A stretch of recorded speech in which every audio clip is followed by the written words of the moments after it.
ज्यादातर लोग सोचते हैं कि ग्रेट एस्केप की कहानी भाग निकलने के साथ ही खत्म हो गई। लेकिन सच तो ये है कि असली कहानी तो उसके बाद शुरू हुई।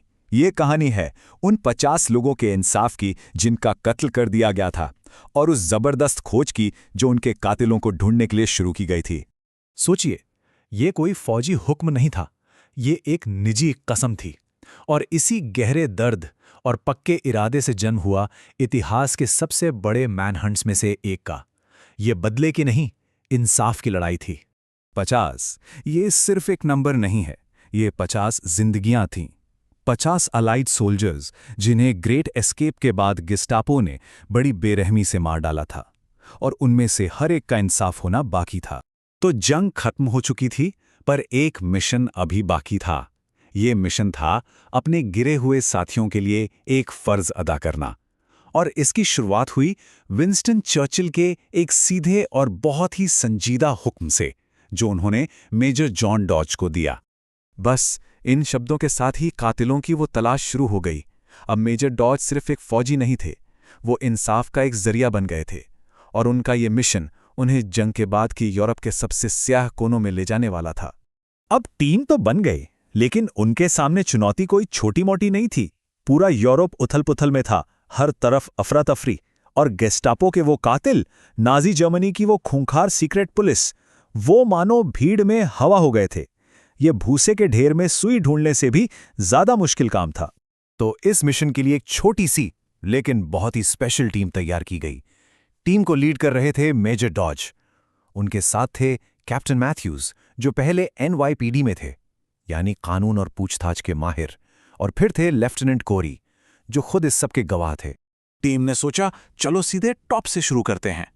वो पहुंचे हरमन गोरिंग के पास, लुफ्टवाफे का चीफ। लेकिन गोरिंग, उसने कोई मदद तो नहीं की, बस यूं ही गेस्टापो की तरफ इशारा कर दिया।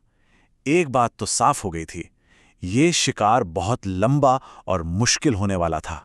जब गोरिंग से कोई मदद नहीं मिली, तो टीम ने अपनी स्ट्रैटेजी बदली। उन्होंने तय किया कि वो इस साजिश को नीचे से सुलझाएंगे। मतलब, पहले उन लोगों को पकड़ो जिन्होंने गोली चलाई, और फिर उनके जरिए मास्टरमाइंड तक पहुंचो। प्लान था कमांड की एक-एक कड़ी को तोड़ना। और फिर मिली पहली बड़ी कामयाबी। एक ड्राइवर था कियोस्की, उसने कहा कि वो कैदियों को लेकर सैकड़ों मील दूर गया था। लेकिन कैप्टन मैथ्यूज की तेज नजर एक छोटी सी पेट्रोल की रसीद पर पड़ी। बस वो एक रसीद कियोस्की के सारे झूठ को बेनकाब करने के लिए काफी थी। सच ये था कि वो कैदियों को पास के ही एक शमशान में ले गया था, कत्ल करने के लिए। कियोस्की ने सिर्फ छोटे-मोटे नाम नहीं उगले। पूछताछ में उसने एक ऐसे वहशी लीडर के बारे में बताया जिसने इन सब हत्याओं की साजिश रची थी। एक ऐसा आदमी जिसे सब उसके खौफनाक निकनेम से जानते थे, द व्हिप, यानी चाबुक। अब मिशन के पास एक नया और बहुत खतरनाक टारगेट था। टीम को लग ही रहा था कि अब सब ठीक चल रहा है, कि वो आगे बढ़ रहे हैं। तभी एक ऐसी चौंकाने वाली मुसीबत सामने आ खड़ी हुई जिसने पूरी जांच को पटरी से उतारने का खतरा पैदा कर दिया। और जानते हैं सबसे बड़ी बात क्या थी? ये दुश्मन बाहर नहीं था, बल्कि अंदर ही था। सोचिए जरा, इन कातिलों को कौन बचाएगा? मतलब, जंग के सबसे खूंखार मुजरिमों को बचाने की हिम्मत कौन करेगा? जवाब किसी ने सपने में भी नहीं सोचा होगा। जवाब था अलाइज खुद। जी हां, अमेरिकन इंटेलिजेंस एजेंसी OSS ज़कारियल जैसे गेस्टापो एजेंट्स को पनाह दे रही थी। और वजह थी सोवियत यूनियन के खिलाफ शुरू हो रहा कोल्ड वॉर, और ये लोग उसमें जासूस का काम कर सकते थे। इंसाफ के रास्ते में अब सियासत आ गई थी। तो यहाँ दो मिशन आमने सामने थे। एक तरफ डॉज की टीम थी जो उन 50 सैनिकों के लिए इंसाफ चाहती थी, और दूसरी तरफ थी OSS जो आने वाले कल के लिए इंटेलिजेंस चाहती थी, भले ही इसके लिए पुराने दुश्मनों से हाथ क्यों ना मिलाना पड़े। लेकिन डॉज पीछे हटने वालों में से नहीं थे।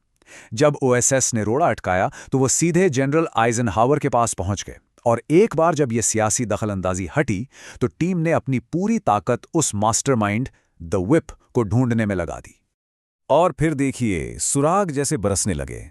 कैंप का एक पुराना गार्ड सामने आया और उसने पीड़ितों की राख का ट्रांसपोर्ट ऑर्डर दिखाया। उस ऑर्डर पे एक नाम था, डॉक्टर एप्सलॉन। और इसी एप्सलॉन ने आखिरकार द व्हिप का असली चेहरा बेनकाब कर दिया। उसका नाम था बर्कहार्ट। तो अब देखिए, कमांड की पूरी चेन बिखर रही थी। ड्राइवर पकड़ा गया, उसके साथ ही पकड़े गए। कोऑर्डिनेटर का भी पता चल गया। एक एक करके सब शिकंजे में आ रहे थे। अब बस एक ही टारगेट बचा था, मास्टरमाइंड बर्कहार्ट। और आखिरकार टीम को बर्कहार्ट का ठिकाना मिल ही गया। वो एक टूटे फूटे तबाह होटल से ब्लैक मार्केट का धंधा चला रहा था। अब आखिरी मुकाबले के लिए स्टेज सेट हो चुका था। तो ये लंबी और मुश्किल तलाश अब अपने अंजाम तक पहुंच चुकी थी। ये सिर्फ मुजरिमों को पकड़ने की कहानी नहीं थी, ये इस बात को पक्का करने की कहानी थी कि उन्हें अपने किए की सजा मिले। और नतीजा? वॉर क्राइम्स के मुकदमे के बाद 16 लोगों को उनके गुनाहों के लिए फांसी दी गई। इंसाफ आखिरकार हो ही गया। मुकदमे के आखिरी शब्द इस पूरे मिशन का निचोड़ थे। ये सिर्फ उन 50 लोगों का इंसाफ नहीं था, ये पूरी दुनिया के लिए एक सबक था, एक चेतावनी कि ऐसा दोबारा कभी कभी नहीं होना चाहिए। और ये कहानी हमें एक बहुत गहरे सवाल पर लाकर छोड़ देती है। जब नए नए झगड़े और संघर्ष सामने आते हैं, तो क्या गुजरे हुए जमाने के गुनाहों का सच्चा इंसाफ वाकई में सबसे जरूरी रह जाता है? ये एक ऐसा सवाल है जो उस वक्त भी था और आज भी कायम है।